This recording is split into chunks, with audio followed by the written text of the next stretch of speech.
This original WSRE presentation is made possible by viewers like you. Thank you. Funding for this program is provided by the Santa Rosa Island Authority, located on beautiful Pensacola Beach, Florida, featuring a wide variety of shopping and entertainment venues, fresh from the Gulf seafood, spectacular lodging, brilliant white sand beaches, and wildlife encounters. Pensacola Beach, waiting for you and your family to explore. It's a showcase of superlatives. The biggest, the fastest, the deadliest, the first. It's the Air Force Armament Museum. And if you happen to find yourself near Eglin Air Force Base in Okaloosa County, you'll discover it right in your own backyard.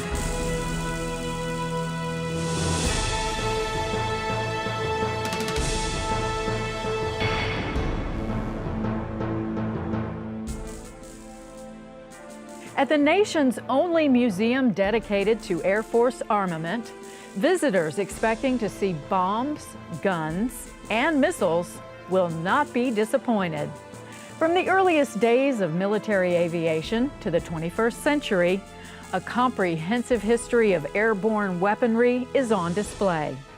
But at the Air Force Armament Museum, visitors can expect to see much more. Both indoors and outside, dozens of aircraft provide an up-close overview of combat flight. The collection represents more than 7 decades of invention and refinement, powered by propellers, rotors, jet engines, and rockets. The museum also opens a window to the ultra-secure world of Eglin Air Force Base, highlighting its history and its incredibly diverse missions. With a land range of more than 700 square miles and another 120,000 square miles of airspace over the eastern Gulf of Mexico, Eglin is the largest military complex on the planet.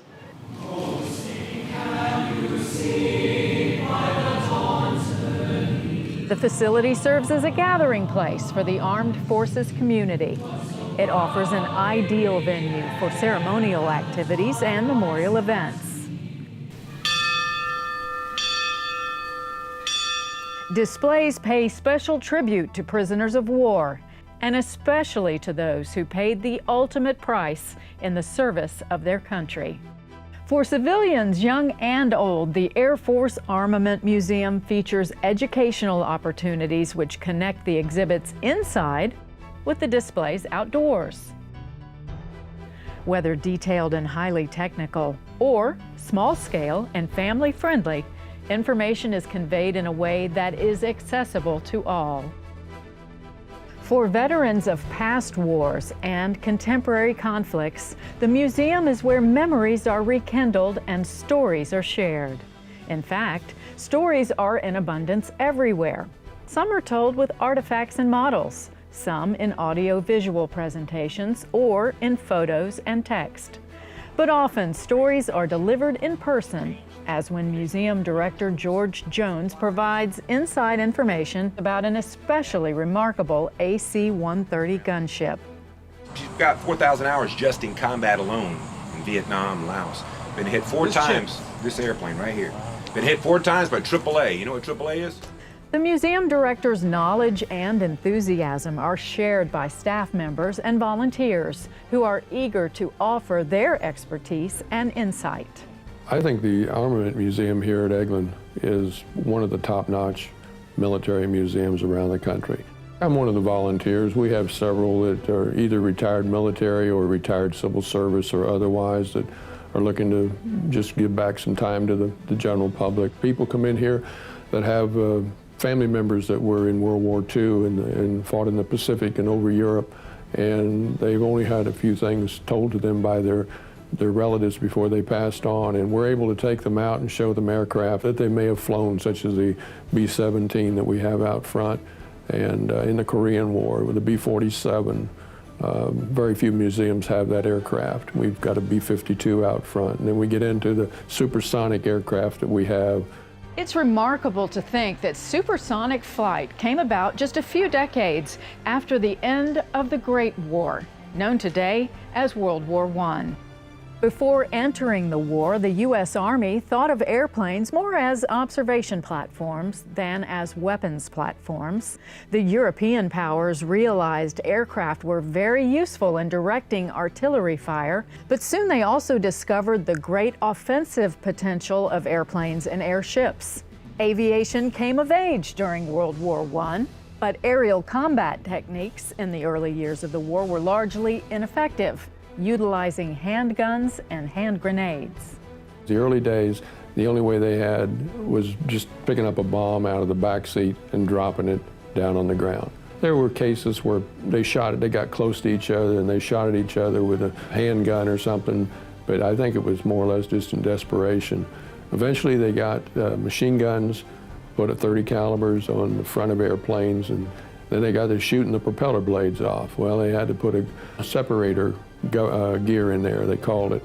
And so the bullets would shoot between the prop as it rotated. And some of them had the guns out on the wing. In time, biplanes, triplanes, and zeppelins ruled the skies over the battlefields of the Great War. Flying European-built aircraft, the American Air Service developed a highly successful generation of skilled and daring pilots. At the end of World War I, it was clear that air power was the future of warfare. Beginning in the 1930s and escalating throughout World War II, Northwest Florida's role in national defense became increasingly more important.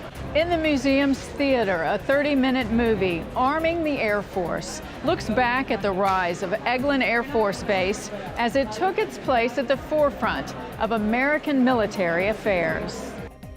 Eglin officially became the Air Corps Proving Ground in May 1941.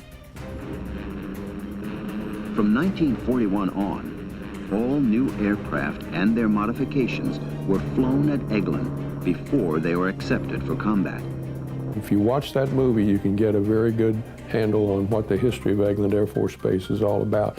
It is a test range. It is a development range. Every missile, bomb, a rocket that's used by any branch of the United States military and a lot of our allies is developed and tested here on the Eglin Range before it goes into mass production and then issued to that particular branch of the service. Early in 1942, just a few months after the attack on Pearl Harbor, a secret mission was devised to retaliate against the Japanese mainland. At Eglin's airfields, bomber pilots trained for what seemed an impossible task, the Doolittle raid on Tokyo. Both inside and outside the museum, exhibits help visitors understand how it happened and why it provided such a boost to American morale. They practiced at Wagner Field, which is located south of Interstate 10 and east of Crestview, Florida, several miles. What little remains of it, it is off limits on the air base and the general public doesn't have access to it. They were not told what they were doing, but they had to take off a B-25 fully loaded bomber in a certain number of feet. The first one was 1,000 feet, and the people worked at it, flap settings, power settings, prop settings. They managed to get the airplane airborne within the distance of an aircraft carrier. This is the B-25 Mitchell bomber. This is the one exactly like the Doolittle Raiders used April of 1942 when they flew 16 aircraft off the Hornet in the Pacific and bombed Tokyo. It so happened that on the day they launched them, we had tremendously strong winds. They turned the carrier at almost 30 knots into those winds, and they only used a couple of hundred feet, and they were lifting off the deck of the Hornet. The Doolittle raid was a symbolic success which showed that the Japanese home islands were vulnerable to American air attack. However, the simple bomb sight used by the raiders was not especially accurate. It was improved upon by an important development in air armament that's featured on the second floor of the museum. The Norden bomb sight was one of the most closely guarded pieces of equipment aboard combat aircraft in the Second World War. It speedily made adjustments for the plane's forward motion, drift, and movements of the target. Bombardiers had a saying about it. It was so accurate it could put a bomb in a pickle barrel at 30,000 feet. World War II era armament and aircraft are well represented at the museum. First and foremost, come inside the museum and see the two World War II planes that we have on display that are two of the most popular that were in World War II, and that is the P-51 Mustang produced by North American Aviation first in 1939, and we also have the Republic P-47 Thunderbolt. How many P-47 guys do we have here? Raise your hand. A group of World War II veterans and their family members were quite familiar with many of the stops on their museum tour. Well, most of you know what this is, P-47, and it was very effective as an air-to-air weapon. And when we got to the point where we'd pretty much decimated the German Air Force, we started putting these in the air-to-ground mode, where we could drop bombs, shooting up railroad yards, boats, ships, all that sort of thing on the ground. The 86th Fighter Bomber Group of the U.S. Army Air Forces fought in the skies over North Africa and throughout Europe from 1943 until 1945. Let's go up here and look at the nuclear bomb here. We have the atomic bomb, like the second one dropped during the Pacific War to actually ended the war on August 9th, 1945. It's nicknamed the Fat Man. It's a 10,800-pound bomb that was carried by a B-29 named the Boxcar out of Tinian Island. World War II era planes and weapons were still in use when hostilities broke out in Korea in 1950. Propeller-driven aircraft, such as the P-51 Mustang, served capably, but Korea marked the beginning of jet combat for the now independent United States Air Force, which was no longer a branch of the Army. Yeah, well, the Korean War started in June of 1950 when North Korea overran the border and Chinese troops, and it went on for 3 years, and it's still not really settled when you consider it. The 38th parallel is still there. We've got South Korea, North Korea. But back then, we had some early jets. The F-84 Thunderstreak was an early one. It wasn't good for a lot of combat. It didn't have the fuel capability. Along came North American, and they developed the F-86 Sabre jet. And that jet went on to do everything that was expected and then some. You have to remember, too, that we had a lot of experienced World War II fighter pilots that stepped out of the propeller-driven aircraft when World War II ended. And they were either recalled or they were trained in the jets only a few years later, and they were really hot on what they did. The F-80 Shooting Star was the first jet to be produced in large quantities, the first Air Force jet to exceed 500 miles per hour in level flight, and the first to be used in combat. It saw extensive service as a fighter bomber in the Korean conflict. In November 1950, an F-80 shot down a Russian MiG-15 in the world's first all-jet fighter air battle. A later version of the swept-wing Russian MiG fighter flown over Korea is displayed outside the Air Force Armament Museum. During the war, it was not acknowledged that Soviet pilots battled U.S. and United Nations forces over the Korean Peninsula. It was feared that disclosing this open secret would trigger an all-out nuclear war. During the 1950s, advances in armament brought forth a variety of guided missiles, utilizing such technologies as radar and heat-seeking sensors. In the next decade, missiles including the Sparrow and the Sidewinder were fired in aerial warfare over Southeast Asia. As the Cold War continued through the 1950s, President Eisenhower stressed the need for the continued development of atomic weapons. The F-105 Thunder Chief, which dominates the ground floor of the museum, is a supersonic fighter bomber that was capable of delivering nuclear bombs. We've got the largest single-engine fighter built by any country in the world, the F-105 Thunder Chief. It was used in Vietnam, but it was built primarily as an aircraft that could carry a nuclear weapon on a one-way trip to the USSR if the Cold War had ever gotten out of hand. Outside, the venerable B-52 on display is a long-range, subsonic, strategic bomber originally designed to carry nuclear weapons for Cold War-era missions. The B-52 is 5 or 6 generations of pilots have flown it. It carries bombs internally in the fuselage, and they can hang them in large masses on the hard stands underneath the wings. Also, the bomber can be used to carry cruise missiles as necessary, up to, I believe it's 8 of them, 4 per wing. This is the SR-71 Blackbird, fastest plane ever produced by any country. This airplane is unique. It has 2 engines on it. It can get to an altitude of over 85,000 feet and about 2,500 miles per hour.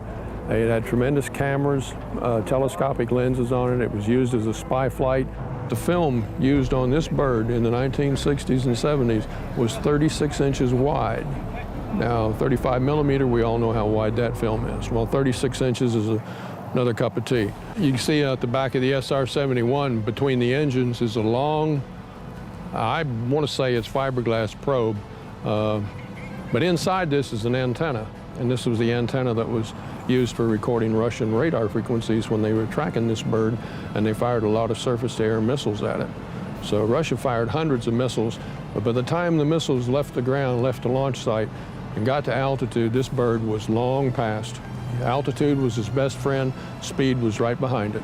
2,500 miles an hour at 85,000 feet, nothing could catch it. A slow buildup from the early 1960s led to full-scale combat in Vietnam. A new type of warfare, limited to sophisticated conventional weapons. Despite Cold War strategy and expectations, the nuclear option was not relevant to Vietnam and later conflicts. There, conventional weapons would remain crucial to warfighting. The M39, later to become the M61 Gatling gun, provided much more firepower than the .50 caliber machine guns utilized in Korea and World War II. Aircraft that carried conventional armament can be toured inside and outside the museum. Vietnam was the era that some of the first smart bombs were developed. Smart meaning they had lasers on the front, they could be controlled from the cockpit to their target, those kind of things. And they've gone on to get smarter and smarter to where now we can practically put them down a smokestack. The planes we have representing the Vietnam era, 1960 through 73, the F-100 Super Sabre. We have one of those on the east side of the museum. This is the one that Colonel Bud Day was shot down in Vietnam and spent a horrendous 5 or 6 years in the Hanoi Hilton and came back to be a Medal of Honor winner and just recently passed away. The other planes we have around here is the F-111, the Aardvark. I've talked to pilots that have flown it. You're looking just above the treetops at 800 to 900 miles per hour. Unbelievably fast. The other one, we have 2 F-4s here, the F-4 Phantom. The one we have on the south side of the building is an Air Force C model. It's the kind used mainly as a low-level attack aircraft, bombing aircraft. We have another one that's an RF, reconnaissance fighter. RF, it doesn't have guns on it, but it has a camera in the nose. And then we've got some other planes here. This AC-130 Spectre gunship is known as the First Lady.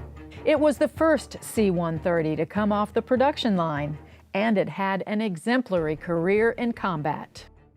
In the early days, this plane was actually hit by ground fire in Vietnam. At the back here, we have the 40 millimeter Beaufort cannons. These guns in here are the exact same ones that were used as anti-aircraft gun aboard aircraft carriers and ships in the Pacific during World War II. This particular airplane had 2 different types of guns. It had the 40 millimeter cannons, dual cannons. Up front, it had the miniguns, which were 7.62 caliber. They always shoot to the left. It can be fired either by the gunner or by the pilot in command, based on a sight that he has up in the cockpit. They generally do it around 5,000 to 7,000 feet above the ground. The aircraft, when it's flown at night, is lights out, obviously, and you can hear it, but at that altitude, it's not really visible to the naked eye. And when we do special tours out here at Eglin, and we have groups of people with advance notice, we do open this aircraft up so that people can go in it. But inside we have all the guns, you can see the ammunition, a lot of the rooms where the crew members work. It's a short field takeoff type aircraft. It carries a tremendous cargo load. It has an aft door that lets down. You can put jeeps and smaller vehicles into it, guns, cannons, things like that, and transport them. This particular helicopter has an amazing history. First of all, it rescued 6 people, downed pilots in Vietnam. It was an MH-53. This aircraft was flown in here from Hurlburt Field by a colonel, and he circled here 2 or 3 times and set it down. Air Force Special Operations are headquartered at Eglins Hurlburt Field. On the ground floor of the Armament Museum, the contributions of air commandos, the quiet professionals, are featured in an exhibit that recounts their history and many of their achievements. These panels describe American involvement in military operations during the late 20th and early 21st centuries. Many Eglin units were involved in these conflicts. Among the most notable, the 33rd Fighter Wing. The 33rd Fighter Wing here was highly successful as a fighter wing. They had 16 kills alone in Desert Storm. That lasted about 100 hours before President Bush stopped the attacks. And they've gone on to continue. They're on Operation Desert Watch and those other programs over there along the border of Iraq. They've done very well here. We have fighter pilots from the 33rd Fighter Wing come in today, and they're training to fly the F-35, and they're excited. Acceleration is unbelievable. They can go in just in seconds from steady cruise into afterburner and go through the speed of sound. Aircraft flown in combat over the Persian Gulf are among the first visitors will see when they drive onto the grounds of the museum. Not far from the museum entrance, visitors walk past rows of display cases that warn of sensitive alarms. It's a room that is kept locked down tight at night, the Weapons Display Vault. Well, we have a gun room located here that people can walk through. It shows a lot of the older weapons, and not just from the United States and their production, but from around the world. A lot of automatic weapons, machine guns, they're French-built, English, German, Chinese. They're all in a gun vault, or gun room as we say. It runs about 35, 40 feet long, and it's all behind glass. In the late 20th and early 21st centuries, armament development and production continued with precise and powerful munitions guided by laser, television, and infrared. The history of weapons design is characterized by adaptability, ingenuity, and improvisation. The GBU-28 that we have inside the museum, it was made out of a tank barrel. They developed it when the Desert War started, allegedly in a period of 29 days. In front of our museum out here, we have a MOAB, M-O-A-B. People refer to it as Mother of All Bombs. It really stands for Maximum Ordnance Air Blast. It's a 22,000-pound bomb that is dropped from an aircraft. It detonates just above the treetops. It's the most powerful bomb that we have in the Air Force industry today, short of a nuclear weapon. It's important to maintain perspective about the weapons on display here. Ultimately, the point is not about their pyrotechnics and power, but rather their ability to minimize the loss of American lives. I look at it more as a preventative measure to war, a way of preventing war. If you're bigger and you've got the bigger bomb, you've got the capability of delivering it, and if you can threaten the bad guy, sometimes you may not have to use it. I mean, that's the way I look at it.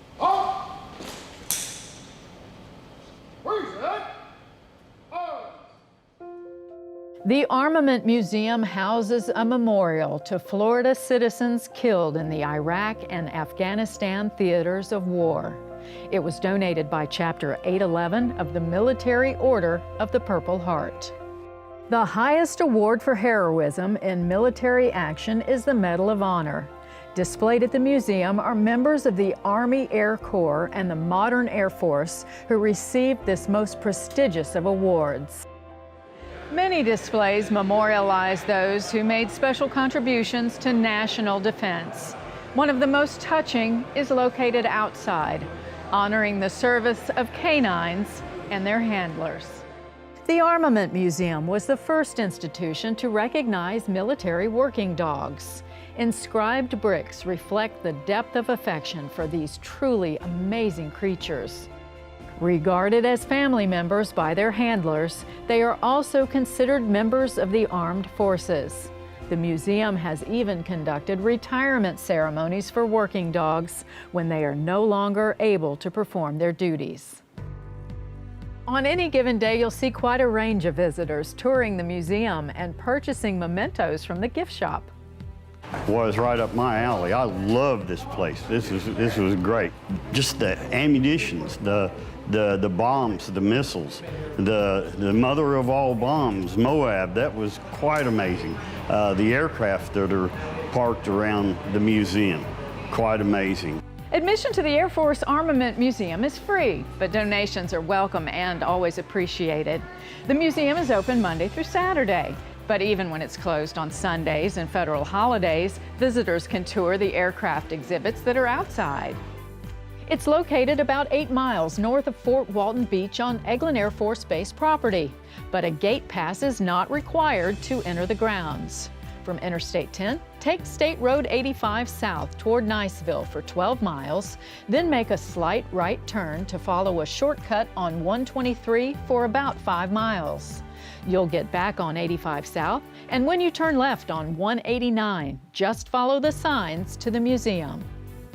We hope you have enjoyed this exploration of the Air Force Armament Museum. We'll see you again next time, right in your own backyard.